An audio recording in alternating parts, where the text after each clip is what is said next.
اعوذ باللہ من الشیطان الرجیم، بسم اللہ الرحمن الرحیم۔ محترم سامعین، بندگی اسلامک چینل پر آپ کو خوش آمدید۔ محترم سامعین، آج ہم بات کریں گے کہ جب حضرت علی رضی اللہ تعالیٰ عنہ نے اپنے ہی محسن پر وار کیا۔ ماہ شوال 5 ہجری میں غزوہ خندق یعنی غزوہ احزاب کا واقعہ پیش آیا۔ بنو نذیر کی جلا وطنی کے بعد اس قبیلے کے لوگوں نے قریش مکہ کے ساتھ ساز باز کر کے انہیں اپنے ساتھ ملا لیا تھا۔ کفار قریش تو پہلے ہی مسلمانوں کے خون کے پیاسے تھے، اس لیے انہیں ایک بار پھر مسلمانوں کے ساتھ لڑنے کا موقع مل رہا تھا۔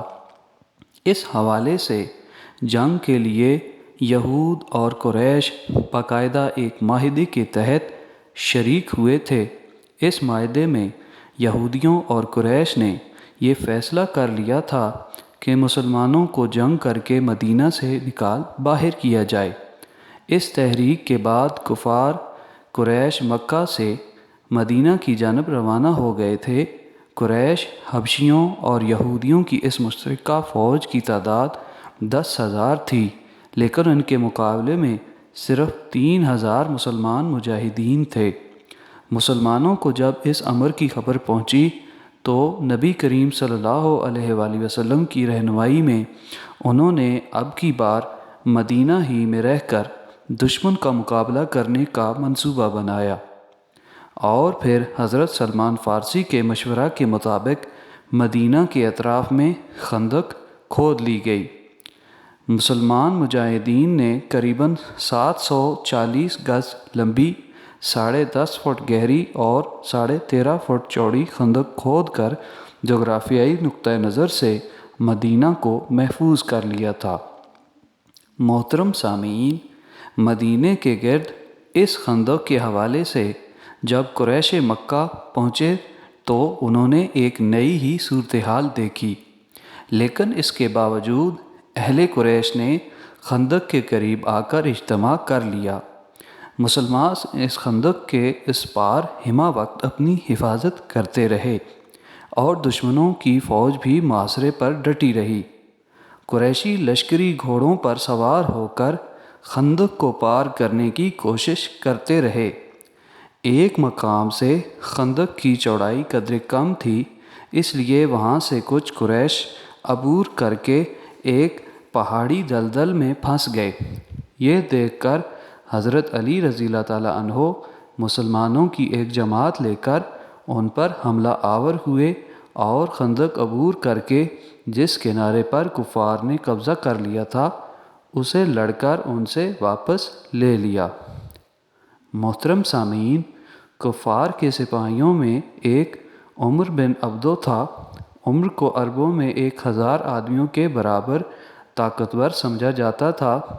عمر نے خندق پار کر لینے کے بعد کہا کہ جنگ ایک کے مقابلے میں ایک کی بنیاد پر ہونی چاہیے، اس لیے عمر کے مقابلے میں حضرت علی رضی اللہ تعالیٰ عنہ میدان میں نکل آئے۔ عمر حضرت علی رضی اللہ تعالیٰ عنہ سے عمر میں بڑا تھا۔ عمر نے حضرت علی رضی اللہ تعالیٰ عنہ کو پہچان لیا اور بتایا کہ میں تمہارے ساتھ نہیں لڑنا چاہتا، کیونکہ میں نے تمہیں بچپن میں اپنے ہاتھوں سے کھلایا ہوا ہے۔ لیکن حضرت علی رضی اللہ تعالیٰ عنہ نے فرمایا کہ میں تو تم سے لڑنا چاہتا ہوں۔ اس پر عمر نے حضرت علی رضی اللہ تعالیٰ عنہ کے سر پر تلوار سے وار کیا۔ اس کے جواب میں حضرت علی نے ان پر وار کر دیا۔ حضرت علی کے وار سے عمر کی ایک ٹانگ کٹ گئی۔ عمر لڑکھڑا کر رہ گیا۔ عمر بھی ماہر اور تجربہ کار تھا۔ اس نے اپنی کٹی ہوئی ٹانگ اٹھا کر حضرت علی رضی اللہ تعالیٰ عنہ پر دے ماری۔ حضرت علی رضی اللہ تعالیٰ عنہ دشمن کے اس وار سے بھی بچ گئے اور پھر جوابی وار میں عمر کو ڈھیر کر دیا۔ بتایا جاتا ہے کہ اس وقت عمر کی عمر 90 سال تھی۔ اس دشمن دین کی لاش 10,000 کی پیشکش پر مسلمانوں سے حاصل کی گئی تھی۔ عمر کے ساتھ نوفل بن عبداللہ بن مغیرہ نے بھی خندق پار کر لی تھی۔ اسے تو مسلمان مجاہدین نے پتھر مار مار کر زخمی کر دیا تھا۔ بتایا جاتا ہے کہ اس نے پکار کر کہا، اے جماعت عرب، اس نیم جانی سے قتل کر ڈالنا بہتر ہے۔ پس حضرت علی رضی اللہ تعالیٰ عنہ نے خندق میں اتر کر اس کا کام بھی تمام کر دیا۔ غزوہ خندق میں کفار قریش نے تقریباً 1 ماہ تک محاصرہ کیے رکھا اور فریقین کے درمیان تیر اندازی بھی ہوتی رہی۔ بتایا جاتا ہے کہ مسلمانوں کے پاس 1 سال سے زیادہ مدت کے لیے غذائی ذخائر موجود تھے۔ اس وقت تک کفار قریش بھی محاصرے سے تنگ آ چکے تھے۔ ان کے رسد اور ذخائر ختم ہو رہے تھے۔ اس وقت تک موسم برسات بھی شروع ہو گیا تھا۔ ٹھنڈی ہوائیں بھی کفار کا نقصان کرنے لگی تھیں۔ اس لیے وہ لوگ مزید انتظار کیے بغیر اپنا ہر طرح کا غرور اور تکبر بھول کر ویران صحراؤں میں غلطاں ہو گئے تھے۔ لیکن طوفان باد و باران ان کے ساتھ ساتھ ہی چلتا گیا۔ مسلمانوں کو اللہ تعالیٰ نے اس جنگ میں ہر طرح کے نقصان سے بچا لیا تھا۔ صرف 6 مجاہدین شہید ہوئے تھے۔ تو کیسی لگی آج کی ویڈیو؟